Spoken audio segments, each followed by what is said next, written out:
Si from Davao Media, Alex Lopez ng Manila Bulletin.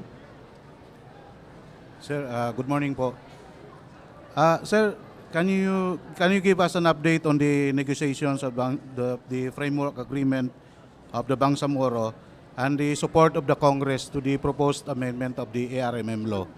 Yung, alam naman yata na lahat, no, natapos na yung wealth sharing agreement. Medyo talagang, may pagkakomplikado, no, yung naging negosasyon. Pero nagkasundo na. Sa susunod, itong patapos na Ramadan, yung susunod na pag-uusapan, yung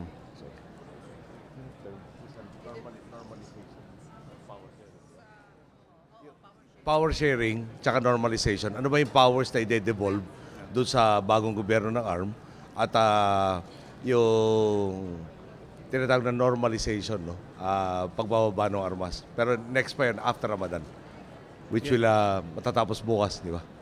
Yes, sir. Yung sa Congress, sir, yung sa proposed amendment. Sa Congress, I understand that there is widespread support, but of course, everybody wants to look at the details, no, of the proposed the new organic act. Yung Transition Commission na nagda-draft nitong proposed new measure to replace the current ARM organic act. Thank you, sir. Thank you. Okay, Ruth Palo Dumandan, Super Radio.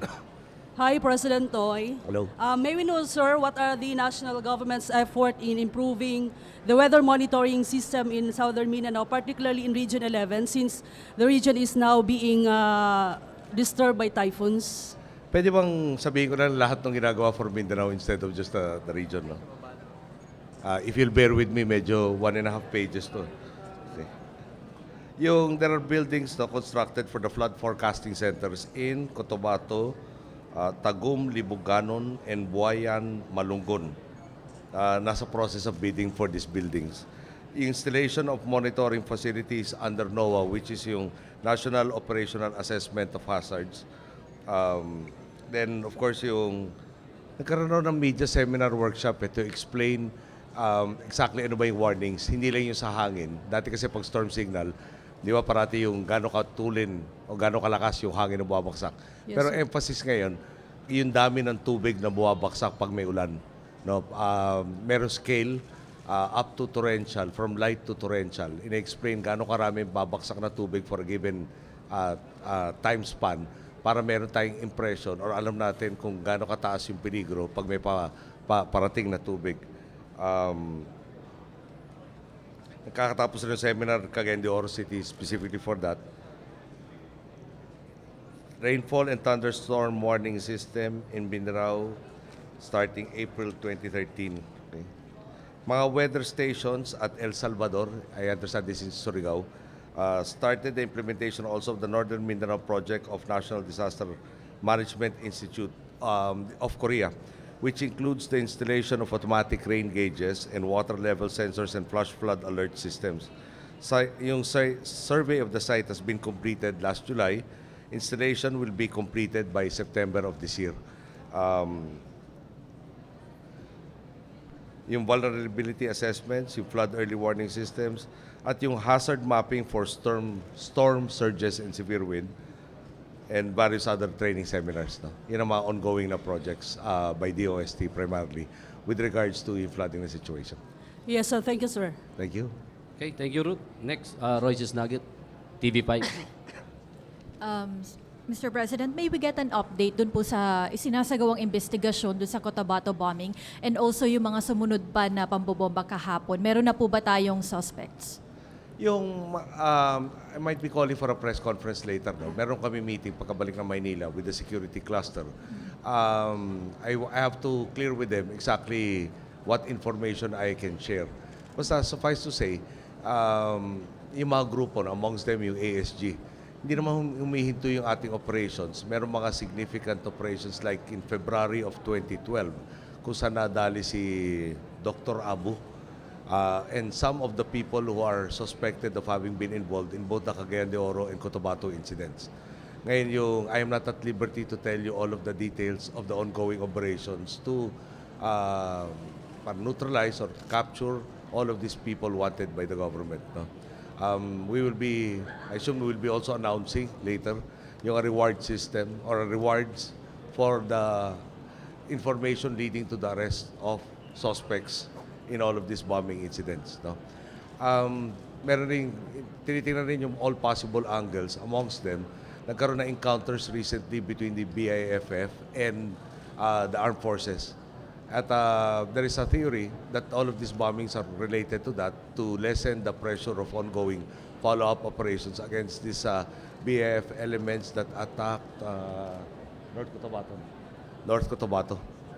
So, yung I'll have a more thorough brief, no, but later this afternoon.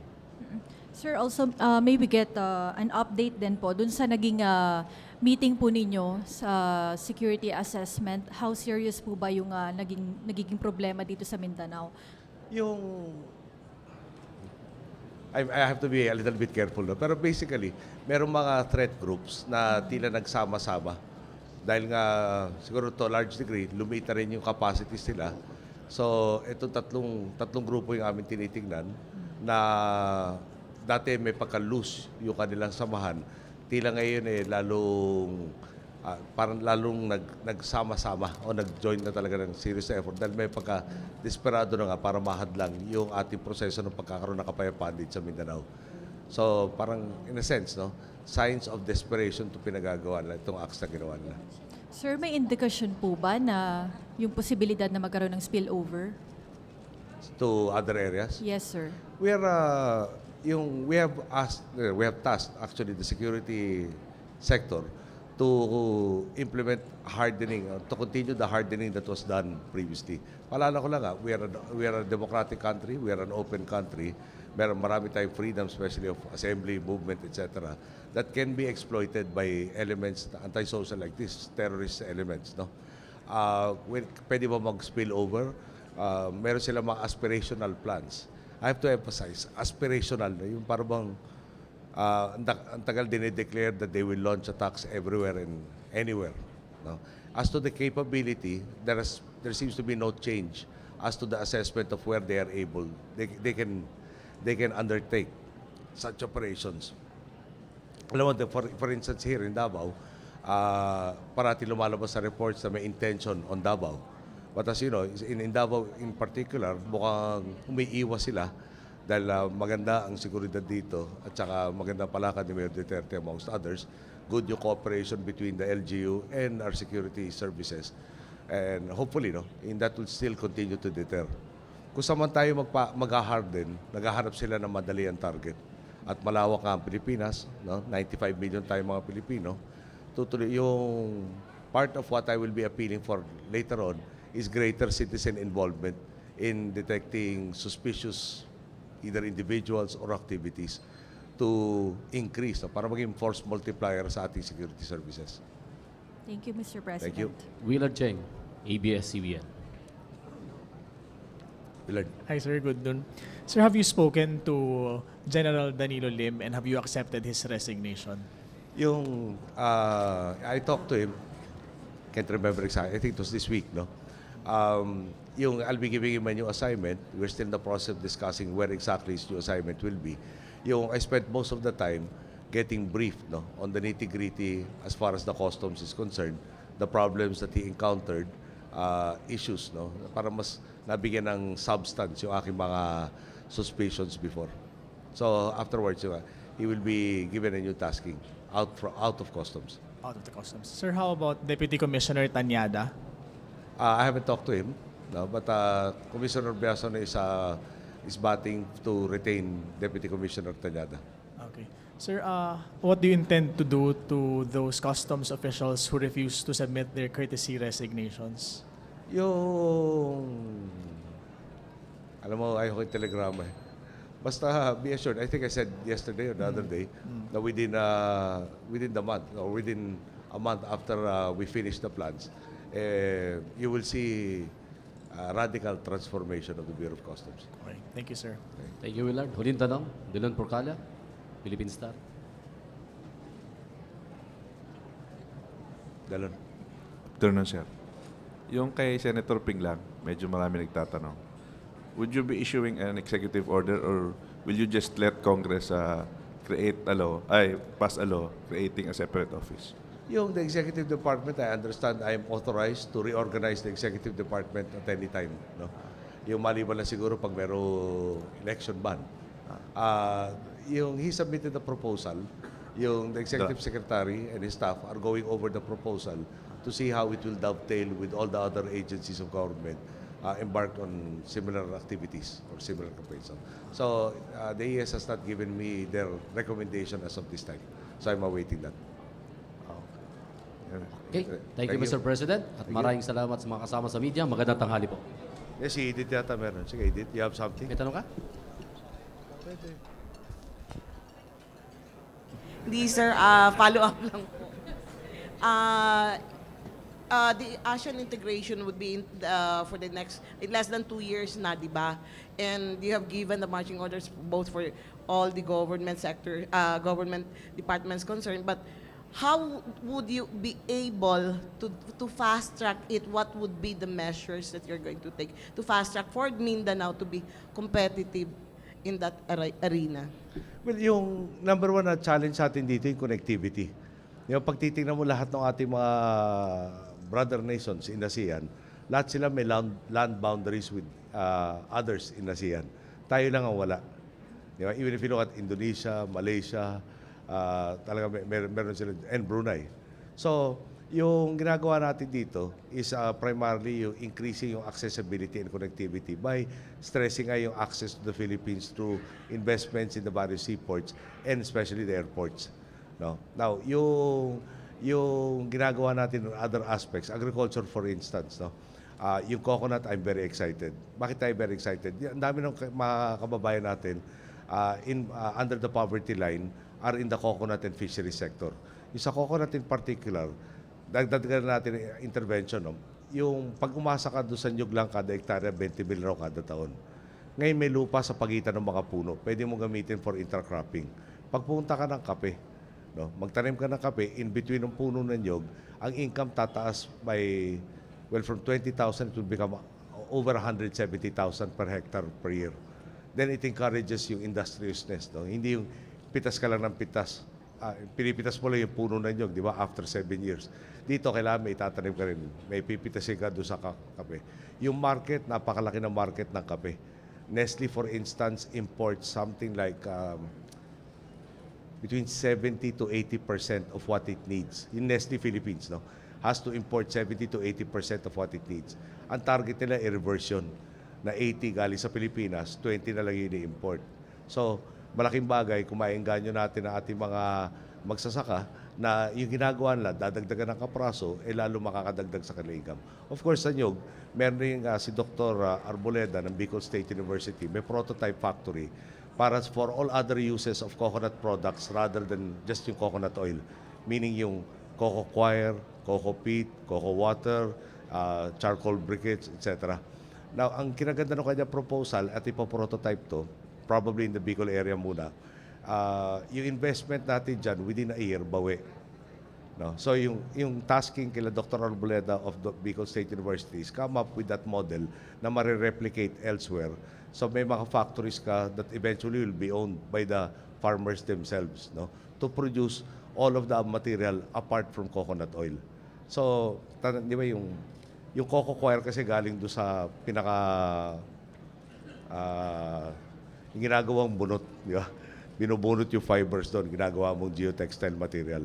So yung water dati tinatapon rin pag nagkokopra lang.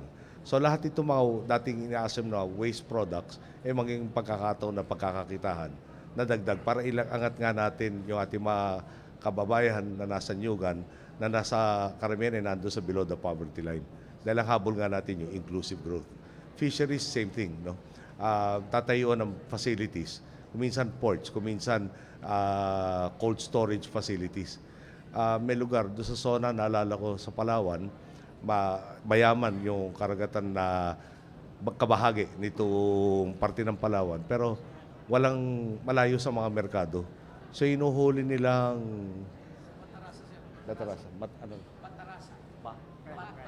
Batarasa sa Palawan. Inuhuli nilang bangus niya. Lapu-lapu. Lapu-lapu na nahuli. Ginagawang tuyo. So siyempre yung bigat, tutuyo nilipis. So for the same effort, pag nalagay mo yung cold storage, pwede mo na ibenta as lapu-lapu na buo na makuha yung tamang halaga para sa hirap nila. So that is also being undertaken, not only Palawan, so many other areas. The idea basically is magkaroon ka ng access or ready access to markets. No? So at the end of the day, yung everybody has developed their efficiencies or improved their efficiencies and makakapunta na tayo, will be in a good position to have complementary industries to the rest of our ASEAN brothers. Then we can really participate in the ASEAN unified market scheme. Kaya just another example pala, sorry, ito excited din ako. Paminta, dito sa mga naapektuhan ng Pablo. No? Okay. Yung mabilis ang pagtanim at pag-cultivate at pag-process. So naka-export na ang DTI, yung initial to Brunei and Singapore, about 2.4 million pesos worth. Okay. At medyo umpisa pa lang yan ang potential. Again, yung numbers sa kino-quote dito is, I think for an investment of about 90,000 per hectare, yung gross is over 200,000, yung net is over 100,000 from an investment of 90,000. So, nag-market sila, paminta in powder form. May brand name sila, ang pangalan ay Hot Pablo. No? So this will also be replicated, especially for the areas affected by Typhoon Pablo and others. No? Dahil yung mga nagtanim ng, siyempre, na saging, lalo na yung nyug, 7 years. Paano gagawin in between? So, Undersecretary sa Alcala and Domingo, inuunti-unti nating, siyempre, pag sobrang supply naman, babaksak rin yung presyo. Pero setting up what they call consolidators to market and process these particular materials. Okay? Thank you, sir. Okay, Edith. Okay, Thank muli, you. maraming salamat po at magandang tanghali po sa inyong lahat.